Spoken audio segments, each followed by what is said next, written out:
یہودیت کا ایک نیا لبادہ ہی شیعت ہے کہ شیعہ کیا ہے، کب نکلا یہ فتنہ، ان کے اعتقادات کیا ہیں، انہوں نے کیا کیا ذکر پہنچائے، کیا کیا تکلیفیں پہنچائے، اہل سنت سے اور شیعہ سے کیا اختلافات ہیں اصل میں، اور ان کے آنے سے اسلام کو کس طرح نقصان پہنچا، اس پورے پس منظر کو سمجھنا ہے تو میں نے جو پہلے دے دیا اس کو اچھی طرح سمجھ لو۔ پورے 3 سال سے جن کے دل میں پھپولے اٹھ رہے تھے کہ کیسے اسلام کو دبائیں، وہ حضرت عثمان کے خلافت میں انہیں موقع ملا تو ایک یہودی ان نسل جس کا نام عبداللہ بن سبا تھا، یہ علل اعلان مسلمان ہوتا ہے یمن میں اور آتا ہے مدینے کو، اور سب سے پہلا فتنہ جو لے آتا ہے وہ یہ کہ جتنے خلفاء ہیں،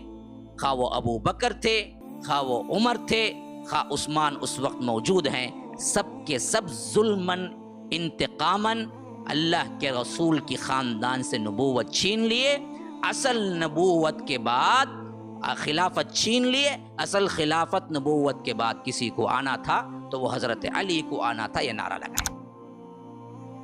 یہ کیسا معاملہ ہے، کیوں اتنی جہالت برتتے ہو؟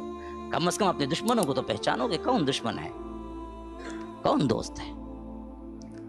آج یہ لابی صہیونیت اور شیعیت یہ دونوں مل کے مسلم امت کے اوپر ایک جال بن چکی ہے۔ اگر ہم اس خطرے کو نہ بھاپیں گے تو یاد رکھو بہت جلد یہ لوگ جو مقدس مقامات ہیں اس کو بھی نہ چھوڑیں گے، جو کہ حال میں ہمارے واقعات ہو چکے ہیں۔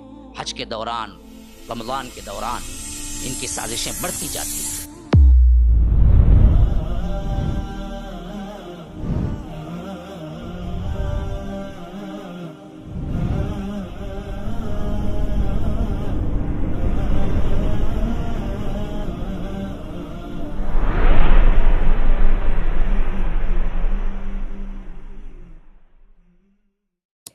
ایک یہودی جو ذہین فتین بھی تھا اور ساتھ میں پکا دشمن بھی تھا، یہ نقلی لبادہ اوڑھ کے مسلمان ہونے کا ناٹک کیا اور مسلمان ہونے کا اعلان کیا، جس کا نام عبداللہ بن سبا تھا۔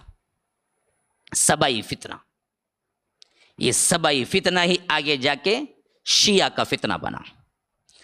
جس تمہید کو میں نے رکھا اس تمہید کو کبھی نہ بھولنا۔ اب جو میں بتانے والا ہوں شیعت کے بارے میں کہ شیعہ کیا ہے، کب نکلا یہ فتنہ، ان کے اعتقادات کیا ہیں، انہوں نے کیا کیا ذکر پہنچائے، کیا کیا تکلیفیں پہنچائے، اہل سنت سے اور شیعہ سے کیا اختلافات ہیں اصل میں، اور ان کے آنے سے اسلام کو کس طرح نقصان پہنچا، اس پورے پس منظر کو سمجھنا ہے تو میں نے جو پہلے دے دیا اس کو اچھی طرح سمجھ لو۔ یہودیت کا ایک نیا لبادہ ہی شیعت ہے۔ نمبر 1 اچھی طرح سمجھ لو، شیعہ کون ہے؟ یہ وہی یہودی ہیں جنہوں نے اللہ کے رسول کی زندگی میں، خاص کر مدنی زندگی کے 10 سال سے، حضرت ابو بکر کے 2.5 سال سے، حضرت عمر کے 10 سال سے، گویا کہ پورے 3 سال سے جن کے دل میں پھپولے اٹھ رہے تھے کہ کیسے اسلام کو دبائیں، وہ حضرت عثمان کے خلافت میں انہیں موقع ملا تو ایک یہودی ان نسل جس کا نام عبداللہ بن سبا تھا، یہ علل اعلان مسلمان ہوتا ہے یمن میں اور آتا ہے مدینے کو، اور سب سے پہلا فتنہ جو لے آتا ہے وہ یہ کہ جتنے خلفاء ہیں، خواہ وہ ابو بکر تھے، خواہ وہ عمر تھے، خواہ عثمان اس وقت موجود ہیں، سب کے سب ظلماً انتقاماً اللہ کے رسول کی خاندان سے نبوت چھین لیے، اصل نبوت کے بعد خلافت چھین لیے، اصل خلافت نبوت کے بعد کسی کو آنا تھا تو وہ حضرت علی کو آنا تھا، یہ نعرہ لگایا، حضرت علی کو چڑھایا اور تمام صحابہ کو گرایا، خلافت کا نعرہ لگایا، کہا کہ ہر نبی کا ایک جانشین ہوتا ہے جس کو نبی جانشین بناتے ہیں، اور نبی نے جن کو بنایا وہ حضرت علی ہیں، ابو بکر ان پر ظلماً غاضب ہو کے خلیفہ بنے، عمر نے بھی وہی کام کیا، عثمان تو اب کر رہے ہیں جن کو نہیں چھوڑنا چاہیے، ہمارا تن من دھن لگا کہ عثمان کو یا تو اتارنا، اگر نہیں اتریں گے تو قتل کریں گے ہم۔ یہ سوچ سب سے پہلے ان لوگوں میں پھیلایا جو کہ ابھی نئے نئے مسلمان ہوئے تھے، خاص کر ایران میں اس کا بہت معاملہ چلا۔ کیوں؟ ایران میں بھی سلطنت، باپ کی سلطنت بیٹے کو ملتی تھی، بیٹے کو سلطنت اس کے بیٹے کو ملتی تھی، اس کے بیٹے والا اس کا بیٹا آتا تھا، یہ نسلی سلطنت تھی، وہ بھی دیکھ چکے تھے۔ تو انہوں نے کیا کیا؟ بالکل صحیح کہتا ہے، غلط کوئی بات نہیں، پورے دنیا کے اندر باپ مرا تو بیٹا آتا ہے، خاندان کا آتا ہے، اللہ کے رسول کو بیٹا نہیں تو کون آنا چاہیے؟ داماد آنا چاہیے، یہ داماد ہی ہیں۔ اب مسئلہ یہ تھا جو ایک بیٹی کے داماد ہیں، جو وقت خلیفے میں تھے وہ 2 بیٹی کے داماد تھے۔ علی کو تو اللہ کے رسول صلی اللہ علیہ وسلم حضرت فاطمہ کو دیا تھا، عثمان کا حال تو یہ تھا کہ اللہ کے رسول نے حضرت رقیہ کو بھی دیا تھا، ام کلثوم کی بھی انہی کے نکاح میں دیا تھا، یہ بھی داماد تھے۔ تو بدبخت نے ایک جھوٹی من گھڑت حدیث نکالی، کہا کہ نہیں، اللہ کے رسول صلی اللہ علیہ وسلم نے اپنی زندگی میں صاف کہہ دیا، ہر نبی کا ایک وصی ہوتا ہے جس سے وصیتیں کی جاتی ہے، اور حضرت علی کو خود اللہ کے رسول نے وصیت کر کے گئے تھے۔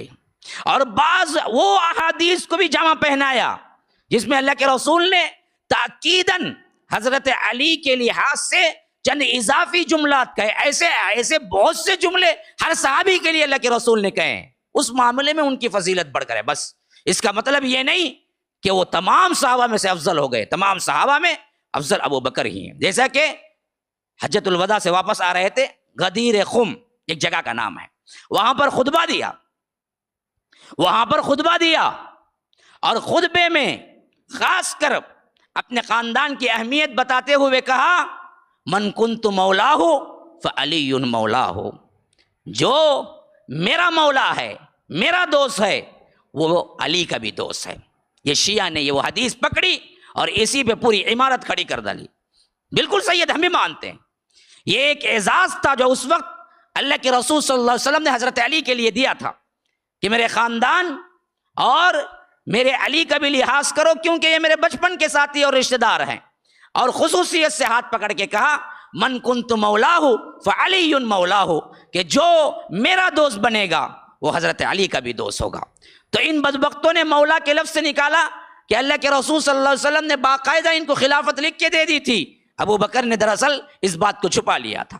اسی طرح اللہ کے رسول صلی اللہ علیہ وسلم وہ واقعے میں بیان کر چکا ہوں، تبوک میں جب مدینے میں نائب رکھا تو حضرت علی کہا کہ یہ لوگ کہتے ہیں کہ یہ عورتوں اور بچوں کے درمیان چھوڑ گئے اور یہ جہاد کے آدمی نہیں ہیں، بزدلی کا تانا دیتے ہیں۔ تو اللہ کے رسول نے کہا، تمہاری منزلت وہی ہے جو حضرت موسیٰ کے دوران حضرت ہارون کی تھی، لیکن تم نبی نہیں ہو۔ اس حدیث، یہ بھی بالکل صحیح حدیث ہے، لیکن اس حدیث کو یہ نیا معنی پہچاننے والا یہ بدبخت تھا جو یہودی چاہتا تھا کہ تینوں خلفاء کی پہلے کیا ہے، وہ تحریم، وہ تعظیم جو مسلمانوں کے دلوں میں بیٹھی ہوئی ہے اتارو اور ان کے اندر فتنے برپا کرو، اور حضرت علی کو وہی منصب دلاؤ جو دراصل یہ اپنے یہودی سلطنت، اپنے یہودی عقیدے میں حضرت موسیٰ کے بعد یوشع بن نون کی حیثیت سے وہ لوگ ابن اللہ گھڑے ہوئے تھے۔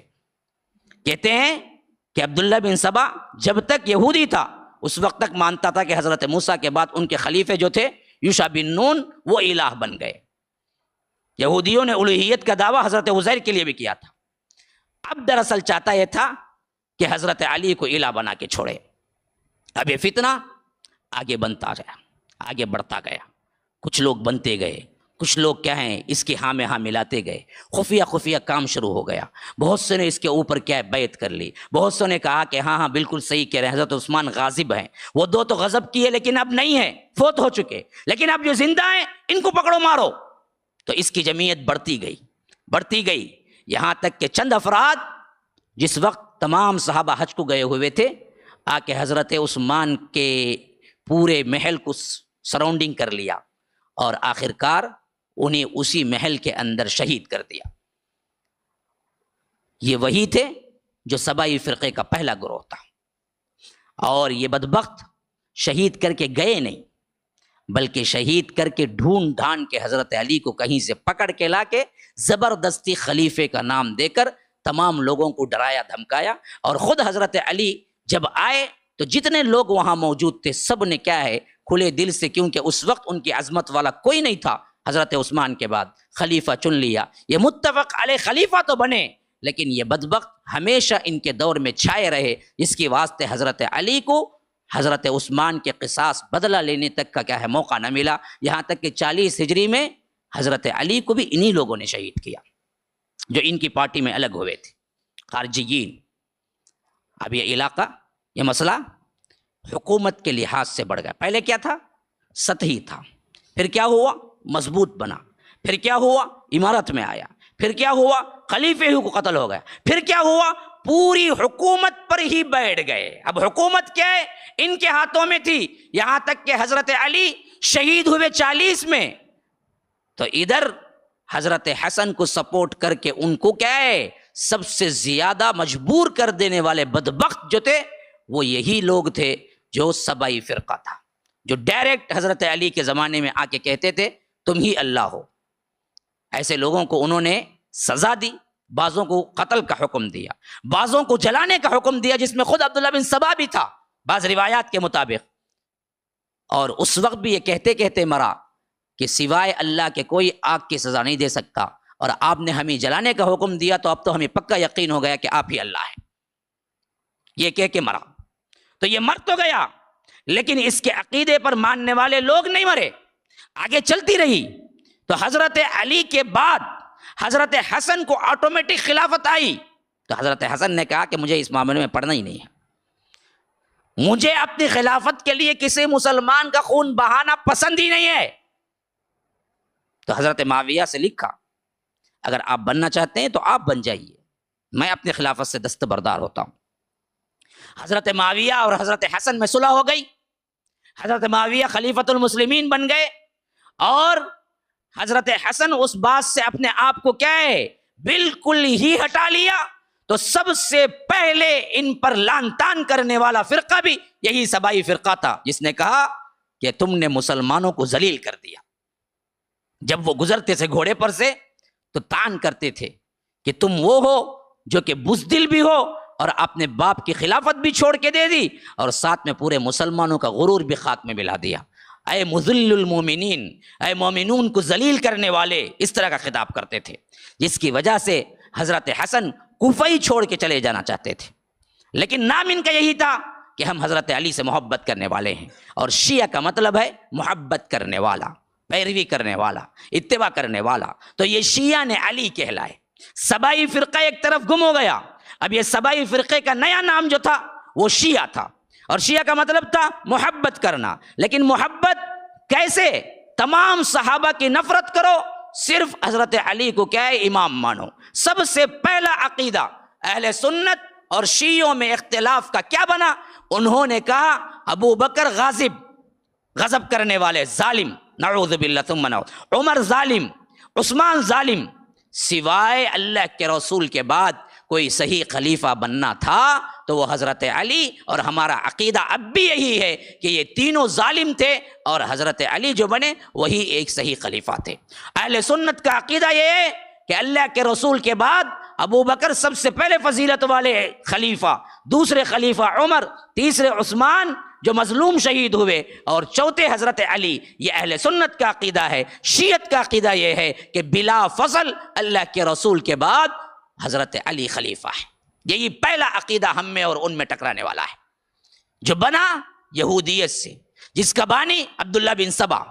یہ بدبخت جو بنا جس یہودی لابی کا یہ ایجنٹ تھا, اور جس حیثیت سے اللہ کے بعد حضرت علی کو الہ کہنے والا بدبخت تھا, اس کے بارے میں کھل کے شیعوں نے خود لکھا اپنی کتابوں میں آگے چل کر کہ تمہارا بانی کون ہے. بھائی پوچھا جاتا نا, کوئی بھی فرقہ ہو تو ہم پوچھتے کہ تیرا بڑا کون ہے, تو کس کو مانتا ہے, کہاں سے آئے شیعہ.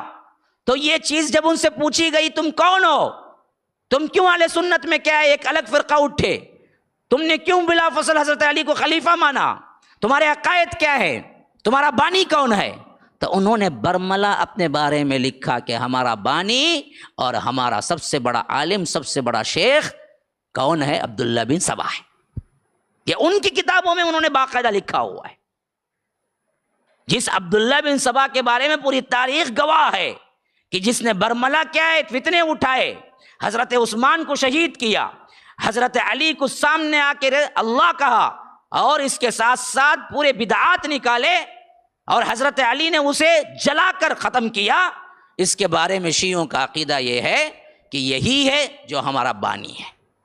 تو یہی ہے ہمارا بانی ہے جو کہ 40 سال کے بعد 40 ہجری میں یہ پورے آب و تاب کے ساتھ یہ فتنہ آگے بڑھا۔ اب سنو،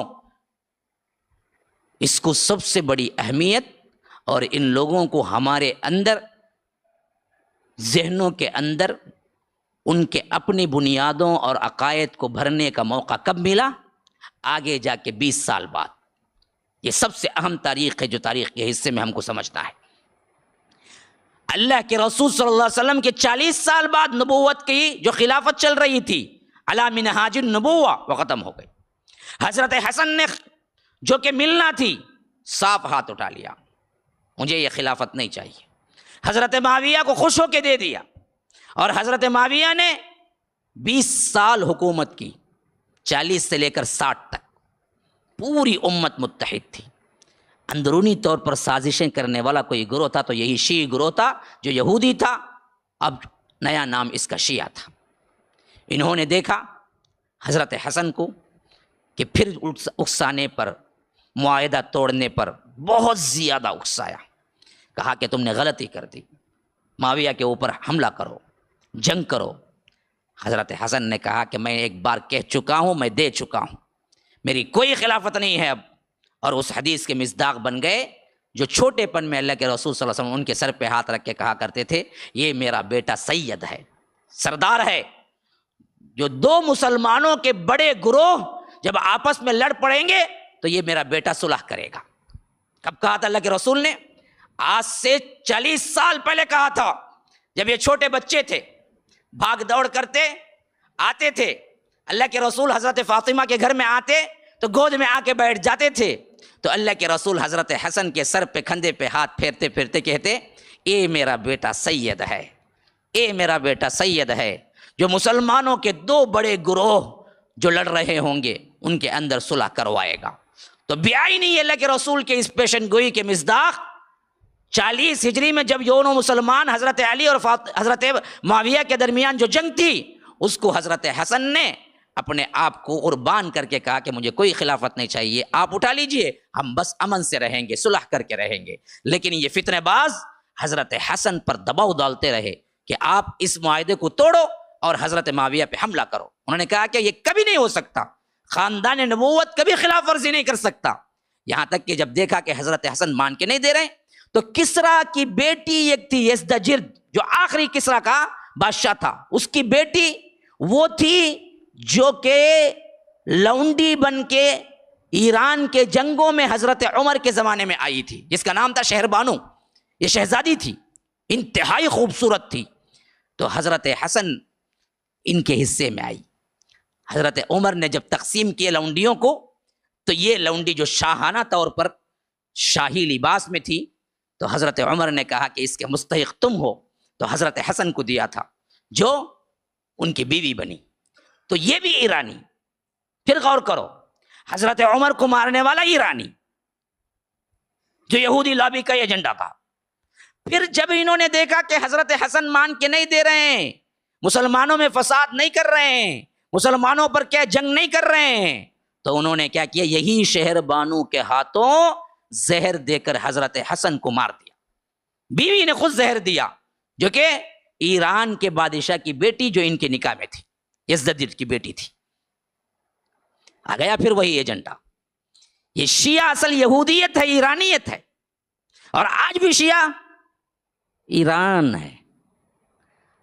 پوری دنیا میں شیعہ ہے کہاں؟ حکومت کہاں ہے اس کی؟ ایران۔ یہ آج کا نہیں ہے، یہ بہت پرانا اندر کا معاملہ ہے، اس کو سمجھنا ہے اہل سنت ہمیشہ۔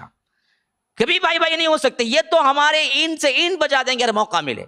یہی ہو رہا ہے شام میں، شام میں وہ مظلوم بچے کیا پاپ کیے اس بدبخت کا جو بشار الاسد ہے؟ کیوں؟ یہ غالی شیعہ ہے، یہ شیعوں میں بھی بڑا غالی درجے کا شیعہ ہے جو ڈائریکٹ حضرت علی کو اللہ بولتا ہے.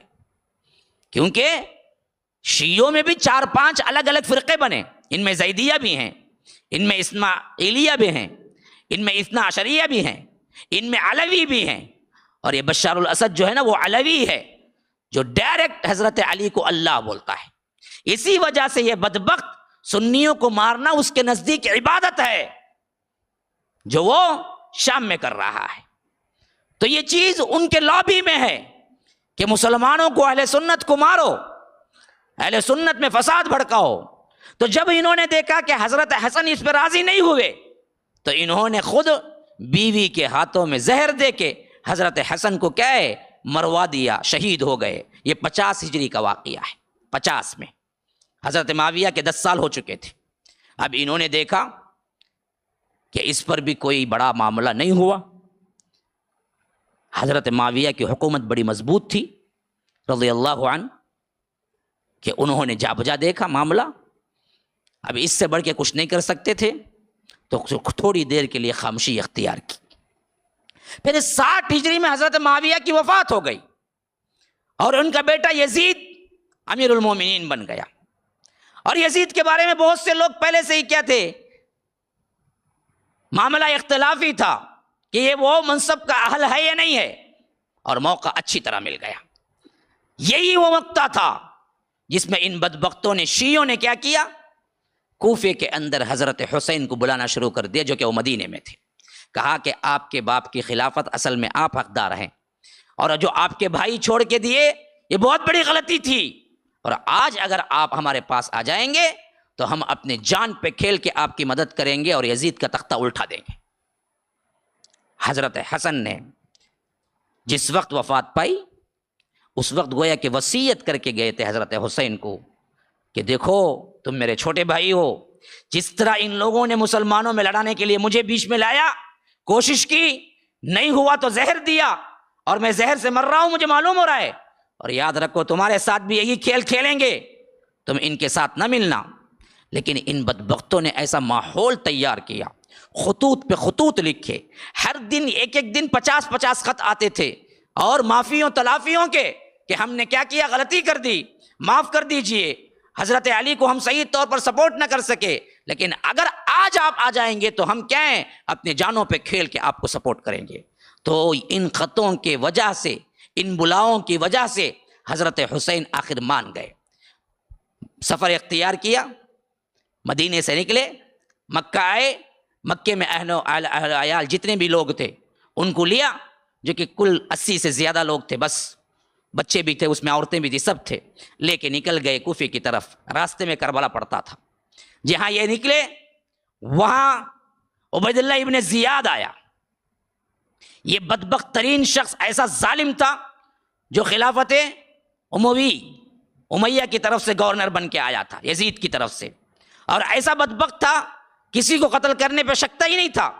جب اس نے دیکھا کہ بہت سے لوگ حضرت حسین کو بلانے والے ہیں تو کہا کہ سب اندر آؤ.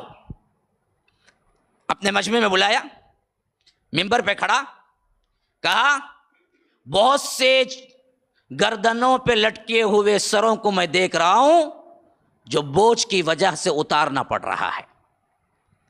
وہ فصیح و بلیغ زبان بیان کرتا تھا. تو بہت سے لوگوں کو میں دیکھ رہا ہوں جن کے جسم پہ ان کا سر بڑا بوجھ لگ رہا ہے، میں اتارنا ہے ان کا.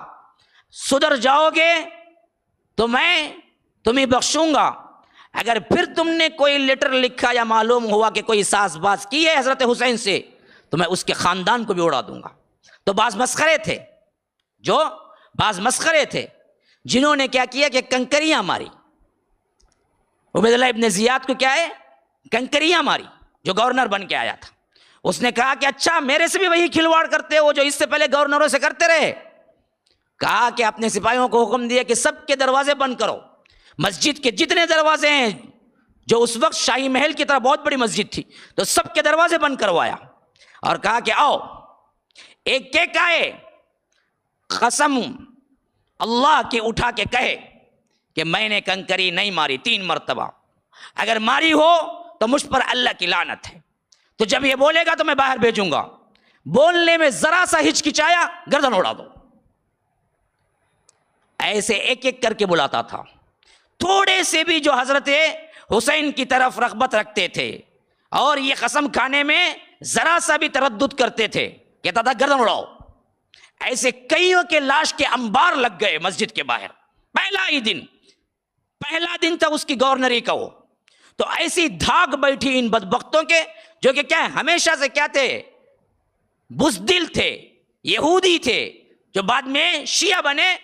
تو انہوں نے پورا عبید اللہ ابن زیاد کی بات ماننے کا عہد کر لیا اور کہا کہ ہمارا سے کوئی تعلق حضرت حسین کا نہیں ہے۔ اور جب حضرت حسین کربلا میں پہنچے تو فوج بنا کے، انہی کی فوج بنا کے بھیجا کہ جاؤ لڑو، اگر تم سچے ہو تو جاؤ، جن کو تم نے بلایا خطوط دے کے، جاؤ انہی سے لڑ کے دکھاؤ۔ اب عبید اللہ ابن زیاد سے ایسے ڈرے ہوئے تھے بدبخت یہ، جنہوں نے خطوط دے دے کے بلایا کہ آپ آؤ ہم سپورٹ کرتے، آپ آؤ ہم سپورٹ کرتے، آپ آؤ ہم سپورٹ کرتے، وہی پورے لشکر میں دشمن بن کے حضرت حسین کے سامنے کھڑے ہوئے تھے کربلا کے میدان میں۔ حضرت حسین نے کہا کہ فلاں، تو فلاں نہیں ہے، تو فلاں نہیں ہے، تو فلاں نہیں ہے، ٹھہر۔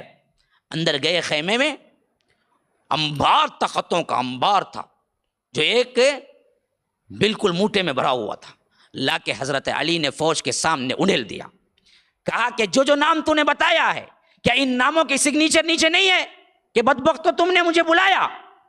کہا کہ ہم نے کوئی نہیں بلایا آپ کو، ہم تو کیا ہیں، زیاد کے وفادار ہیں، آپ یا تو اس کے ہاں چلیے یا نہیں تو جنگ کے لیے تیار ہو جائیے۔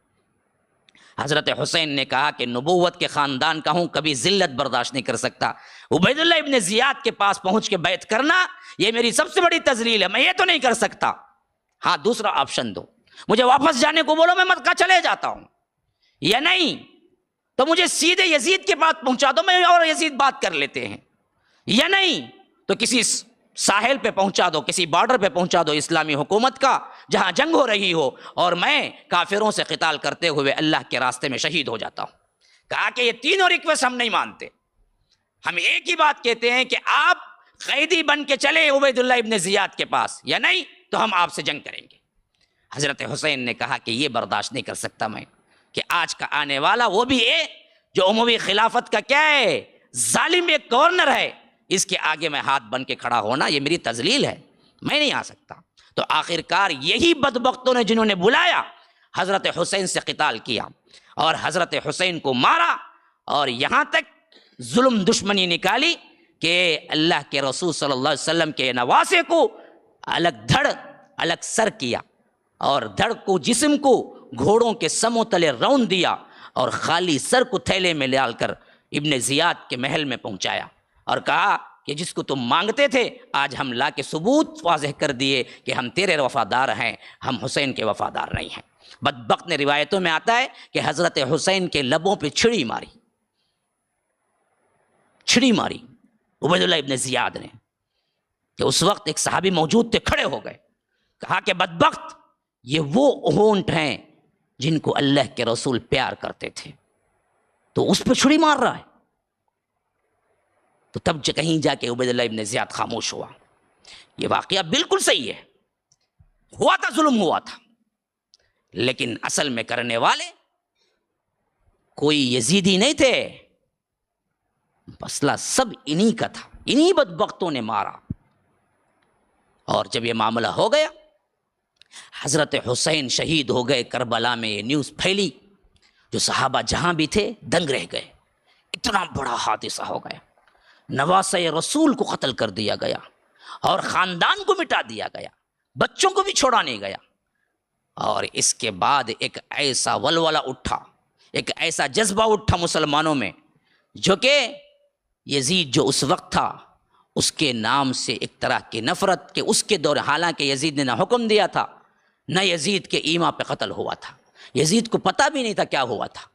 یزید کو اس وقت پتہ چلا جب کہ خاندان کے بچے کچھ افراد سفر کرتے ہوئے جب شام پہنچے تو تب معلوم ہوا تھا حضرت حسین قتل ہو گئے۔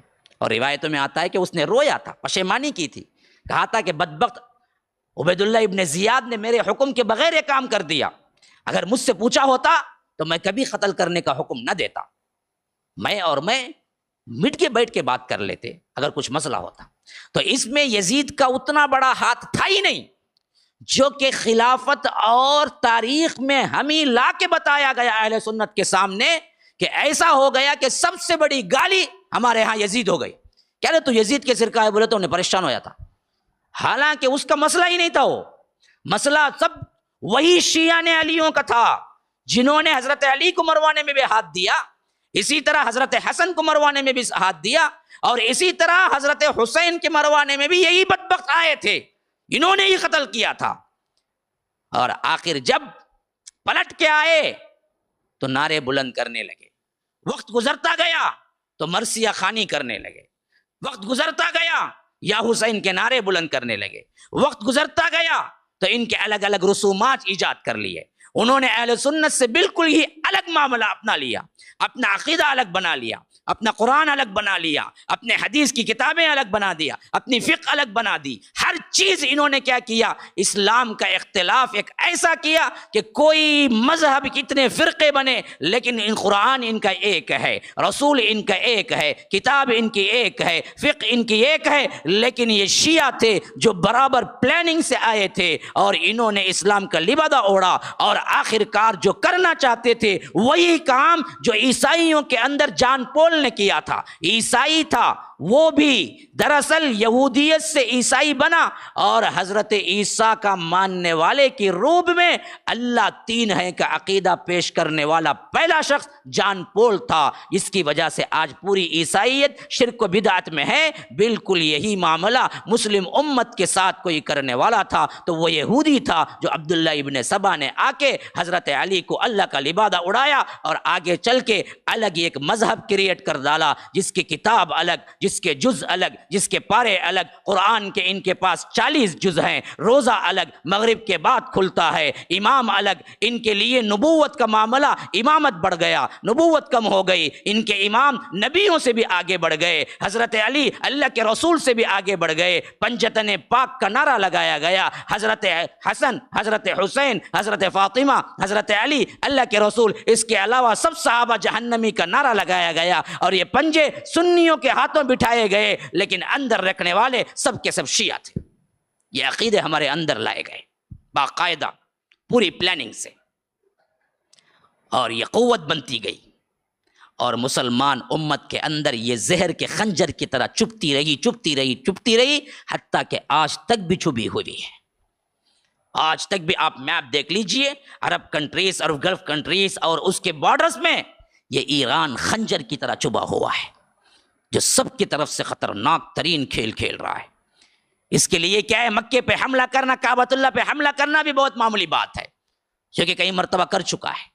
حجاج مینا کے میدان میں ہو تو بھی انہیں قتل کرنا جائز ہے، کیونکہ یہ اہل سنت ہیں اور ان کے لیے قتل کرنا جائز ہے۔ جیسا کہ گزشتہ حج میں ان لوگوں نے عرفات کے میدان میں، مینا کے میدان میں بڑی بڑی کھلبلیاں مچائی۔ یہ وہی لابی ہے جو کام کر رہے ہیں، آگے آگے آگے آگے آگے۔ ہاں، عوام شیعہ میں یہ باتیں نہیں معلوم ہوں گی، لیکن ان کے جو سرغنے ہیں وہ جانتے ہیں سب کچھ، اور آج ہم نہ جاننے کی وجہ سے کہتے ہیں کہ شیعہ سنی بھائی بھائی، حالانکہ ان کی کسی بات سے ہماری مماثلت نہیں ہوتی۔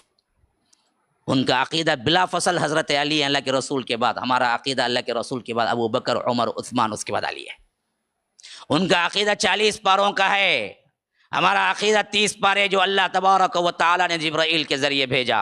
ان کا عقیدہ ہے کہ جبرائیل نے خیانت کی اور یہ دشمن علی فرشتہ ہے، جو اللہ نے وحی دے کے کہا کہ علی پہ جا کے اتارو تو انہوں نے محمد پہ اتار دیا، نعوذ باللہ صلی اللہ علیہ وسلم۔ ہمارا عقیدہ یہ ہے کہ جبرائیل امین ہے، امین ہے وہ، مطاع ثم امین ہے وہ۔ ہم ان سے محبت رکھتے ہیں، یہ ان سے بغض رکھتے ہیں۔ ان کی لابی یہ ہے کہ اہل سنت کو اڑاؤ، ہماری لابی یہ ہے کہ اہل سنت کو بچاؤ۔ ان کی لابی یہ ہے کہ اہل سنت کے اندر فضا مقدر کر دو بے حیائی کے لباس میں، ہماری لابی یہ ہے کہ اہل سنت کے اندر امن و امان کے ساتھ ان کے اندر بے حیائی کو دور کرو، حیا لاؤ۔ آج جتنی لابیاں کام کر رہی ہیں نا بے حیائی کے، ان سب کے اندر یہ بھی ہیں، ان سب کے اندر یہ بھی ہیں، بلکہ ان کا عقیدہ ہے کہ انسان چند دن کے لیے پیسہ دے کے بیوی بنا سکتا ہے اور جب چاہے چھوڑ کے جا سکتا ہے، اسے یہ متع کہتے ہیں۔ حالانکہ شریعت محمدی میں متع حرام ہے، شادی کرنا ہے زندگی بھر کی نیت سے کرنا ہے، یہ اور بات ہے کہ بعد میں طلاق ہو جائے، لیکن نیت پہلے ہی یہ ہے کہ میں 4 دن کے لیے شادی کر رہا ہوں تو وہ شادی حرام ہے، زنا ہے۔ اور یہ شادی شیعت کے اندر سب سے بڑا مذہبی عقیدہ ہے کہ ان کا ہر آدمی متع کرنا جائز نہیں بلکہ کرنا چاہیے، 4 دن کے لیے، 5 دن کے لیے، 6 دن کے لیے، 1 سال کے لیے، اس کے بعد وہ بھیج دے تو بالکل صحیح ہے، جو متع کہتے ہیں۔ ایسے ہر معاملے میں ڈیفرنٹ ہے، اور ان کی لابی ہی اسلام دشمنی ہے، جو اللہ کے رسول صلی اللہ علیہ وسلم کی زندگی ہی میں کیا مارنے کی سازشیں کی، وہ کیسے ہمارے سے ٹھنڈے دل پہ برداشت کریں گے، ہمارے سے اچھا سلوک کریں گے؟ تو یاد رکھو مسلمانوں، ان کے معاملات میں ہم آگے بڑھ کے اور سپورٹ کرنا۔ محرم آیا، عاشورہ آیا، انہوں بھی کیا کہتے، درد مندی سے روزہ رکھتے، کہتے ارے بیوقوف، ان بدبختوں کی اتباع کرتا ہے جنہوں نے اسلام کی جڑیں کھوکھلے کرنے کے لیے اپنی زندگیاں لگائی۔ کھائی کا روزہ، کس کا روزہ؟ جیسے حسنین کریمین شہید ہوئے ویسے عثمان بھی شہید ہوئے، عمر بھی شہید ہوئے، ان کا بھی روزہ رکھو۔ تم نے کبھی رکھا؟ حسین مرتبے میں بڑے ہیں، حضرت ابو بکر و عثمان علی بڑے ہیں، ان کا کوئی روزہ نہیں۔ تعزیہ کو کتنے لوگ کیا ہیں تعزیت کے وقت نہ کرتے ہیں تو لیکن کم از کم کالا کپڑا تو پہن لیتے تعظیماً، تعزیہ نہیں مارتے ہیں تو بھی کالا کپڑا پہن لیتے۔ کیوں؟ حضرت حسین کو قتل کیا گیا۔ کتنے لوگ ہیں شادی بیاہ نہیں کرتے محرم میں، سنی، کتنے لوگ ہیں جو سنی ہو کے کیا ہے کالا لباس پہنتے ہیں، کتنے لوگ ہیں جو سنی ہو کے کیا ہے اس ماہ میں کوئی بھی میٹھا نہیں پکاتے، اس ماہ میں کوئی دعوت نہیں کرتے، تعزیہ دیکھنے کے لیے مقررہ وقت پہ بھاگ کے جاتے، ان کو ستائش کی نظر سے دیکھتے کہ کیا کام کر رہے ہیں۔ یہ پورا ان کا سپورٹ کرنا ہے، اور سپورٹ کس کو کر رہے ہو؟ جو تمہاری ہی جڑیں اندر سے کاٹ رہا ہے، تم نامعلوم حیثیت سے جا کے ان کی سپورٹ کر رہے ہو، جو تمہیں کیا ہے اگر موقع ملے گنوں اور توپوں سے اڑا دے، تمہیں اتنا غصہ اندر دبائے ہوئے ہو اور تم جا کے اس کے پاؤں دھوتے ہو۔ یہ کیسا معاملہ ہے؟ کیوں اتنی جہالت برتتے ہو؟ کم از کم اپنے دشمنوں کو تو پہچانو کہ کون دشمن ہے، کون دوست ہے۔ آج یہ لابی صہیونیت اور شیعیت یہ دونوں مل کے مسلم امت کے اوپر ایک جال بن چکی ہے۔ اگر ہم اس خطرے کو نہ بھاپیں گے تو یاد رکھو بہت جلد یہ لوگ جو مقدس مقامات ہیں اس کو بھی نہ چھوڑیں گے، جو کہ حال میں ہمارے واقعات ہو چکے ہیں۔ حج کے دوران، رمضان کے دوران ان کی سازشیں بڑھتی جاتی ہیں، تو جب تک ہم اس کا احساس نہیں کریں گے ہم اپنے بچاؤ کے لیے کچھ نہیں کر سکیں گے۔ اللہ رب العزت ہمیں وہ فہم دے، وہ طاقت دے، وہ آنکھ دے جو کہ دشمن کو دشمن پہچاننے کی طاقت ہو، جو دوست کو دوست پہچاننے کی طاقت ہو۔ اللہ صراط مستقیم پر قائم رکھے۔ ھذا وباللہ التوفیق، وصلی اللہ وسلم علی نبینا محمد۔ اسأل اللہ لی ولکم ولسائر المسلمین من کل ذنب فاستغفروہ انہ هو الغفور الرحیم۔